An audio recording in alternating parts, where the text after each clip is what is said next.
This is Small Business Conversations with Akona Machoba, unlocking essential advice, opinions, and key issues that affect South Africa's small business community.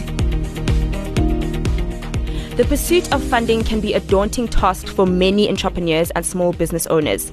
For first-time funding seekers, you may not know what funders are looking for, what red flags set them off, and which details of your business help clinch the deal. For this week's episode, we are joined by Vijay Jainand, the head of Paragon Debt Advisory. Vijay will help us understand how funders think and how you can best prepare your business for the funding leap. Welcome, Vijay.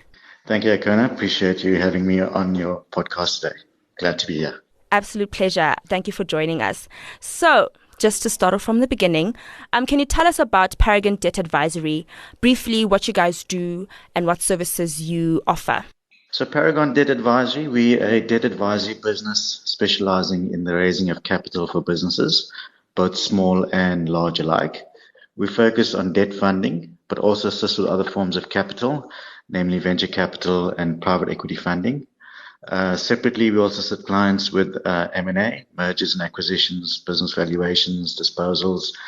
Now more recently, which is topical, ESG and guidance around that, as well as general corporate finance services.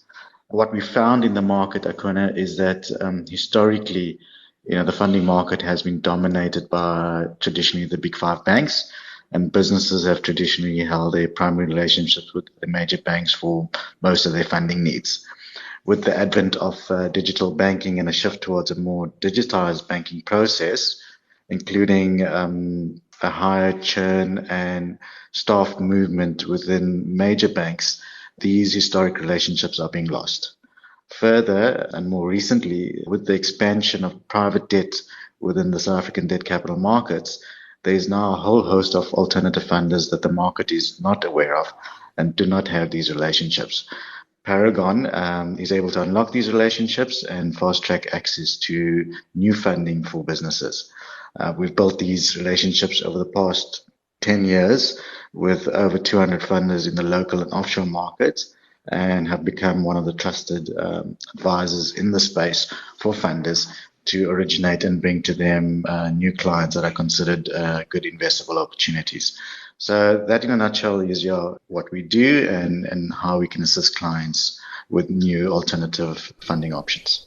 Can you tell us about Paragon's existing network of funders? Who are they and what sets them apart from the traditional big banks? Yes, certainly. With the expansion of private debt in the market, there has been a plethora of new non-bank lenders that have funding facilities available for clients in the market. We deal with both the large banks, typically your big banks in the form of Absa, Nedbank, FNB, etc. We also deal with many non-bank institutions, asset managers that include the likes of Future Growth, Old Mutual, Sanlam, Stanlib, Momentum, as well as second-tier banks. So we deal with the likes of Mercantile, Bidvest, Grindrod, Axis Bank, Bank of China, just to name a few. And more importantly, we also deal with a lot of multinational development funds institutions. Some of the names include the German Development Bank, the French Development Bank, Dutch Development Bank, and of late, we also work with the state finance institutions, which include CIFA, KULA, IDC, PIC, and these revolve mainly around many public-private partnership structures. So we've acquired these relationships over the last 10 years and have grown quite close to a lot of these funders, where we are now positioned to be able to understand very intimately what these funders are looking for credit. They manage large pools of capital with varying mandates. They don't always necessarily have the sales and distribution network to be able to service the entire market. So they lean upon us, being independent debt advisory firms, to be able to originate funding opportunities that match up with their mandates. And just explain to us the types of funding solutions that are available for SMEs. speak on the traditional and also the less traditional forms of funding solutions that SMEs can tap into? There's a variety of funding solutions that are available in the market, depending on the business phase at which the SMEs find themselves in their business life cycle. There is pools of capital that businesses can access, from basic grants that are available from many of the state finance institutions to enterprise development capital, which is available from many large corporates in SA that make development capital available for SME development. These can be accessed as well. And then to the more traditional forms of capital, which can include your vanilla balance sheet loan funding that you would typically get from the major banks, to other forms of funding which might be more trade specific or transactional specific, such as trade finance, debtor finance.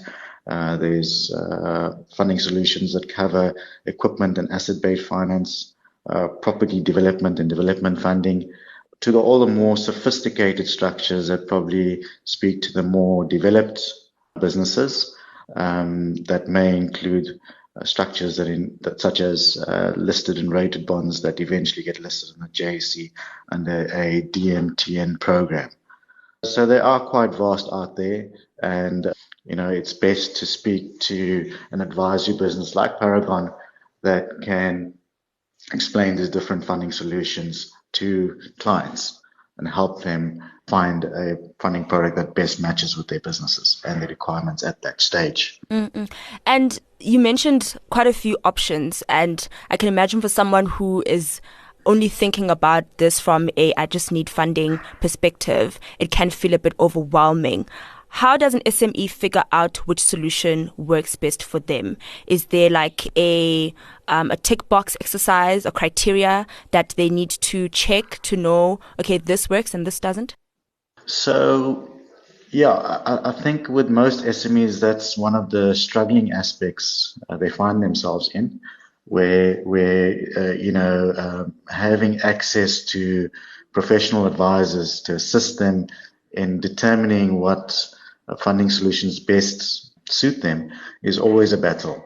There isn't necessarily a checkbox or a checklist one can go through that to self-help yourself, as it were. But I think, the market is becoming more accessible. I would advise SMEs, if they're struggling with identifying what the correct funding solution is, to start off by possibly talking to their primary relationships that they have, speak to professional peers, speak to other professionals in the market that can help direct them to financial advisors that can then guide them to institutions like ourselves that will meet with them, understand their businesses, identify what their business requirements are, and in that way assist them with best determining their funding requirement and who would be best placed to engage with to access that type of funding. So there's no one simple answer, unfortunately. Google searches can help, speaking to, as I mentioned, professional advisors, mentors, and other trusted sources to be able to direct the SMEs to professional advisors that can then guide them through this funding journey. Mm-hmm. And with your experience, all the funders that you've worked with, what are the key red flags that funders look out for that can be a deterrent in supporting business? Typically, funders would initially look at their counterparty. So reputation and integrity of the client is key for most funders, and it's probably the starting point to be able to tick from their side. They want to make sure that the client doesn't have any adverse reputational issues, as well as from a credit perspective has a sound character and is not politically exposed. So that's quite crucial. Then secondly, funders would look at what is the track record, qualification, experience of the client and operator behind the business. They want to make sure that the business and the persons behind the company are experienced. They would also want to make sure that there's what's proverbially called enough skin in the game by the client, which basically demonstrate that the client is committed to the business. And lastly, I guess they want to make sure that the business proof of concept is confirmed and that the financial analysis shows positive returns, and that there is enough headroom should the business not go according to plan to service all its commitments. Mm-mm. And in terms of the books and records, how important is it for SMEs to have a tight handle on their financial transactions? And what role does this play in convincing your funder to get on board? This is probably one of the most crucial aspects I think every business needs to manage, not just SMEs, but is generally the starting point of any discussion or application for funding by almost every single funder. The key documents that the funders are looking for is a set of latest management accounts. And the more recent it is, the stronger the application is considered. A set of signed financial statements is always crucial, as well as a budget and a forecast. So having these basic financial records in place is critical to engaging with any funder. It is basically the starting point for any financial analysis and credit assessment that the funder would perform in determining whether the client would pass through any pre-screening process. Once the pre-screening is satisfied, then a more formal process of application then commences. So without that, we cannot get into a more formal process. Mm-hmm.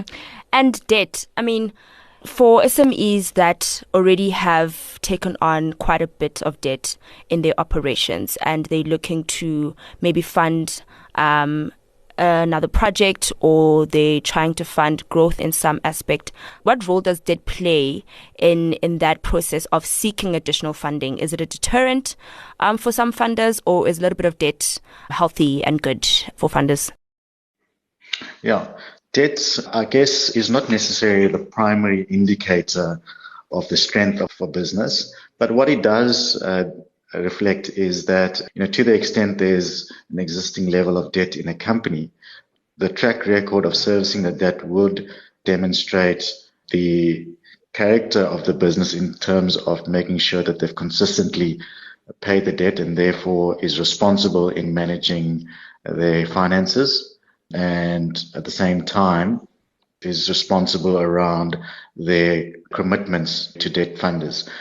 Having a high amount of debt can be seen as negative. That might just demonstrate that the business is operating a bit too aggressively and might not leave further scope for the business to raise further funding for, as you mentioned, potential new project funding. Only because if the business is highly geared, that might leave little room for any shocks to the system, where if there is a unexpected event that affects the cash flows of the company, then that might result in a potential default.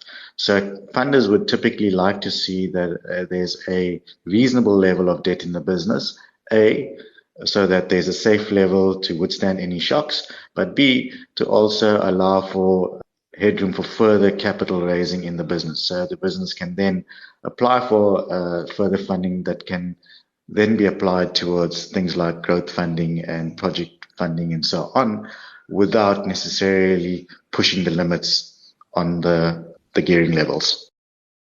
And just to wrap up, Vijay, I just want to know if you can give us a quick wrap on the essential documentations that SMEs need to have before they take that leap. What kind of documents do they need to have to show to funders that they're serious and that their funders' money will not be going to waste? Yes.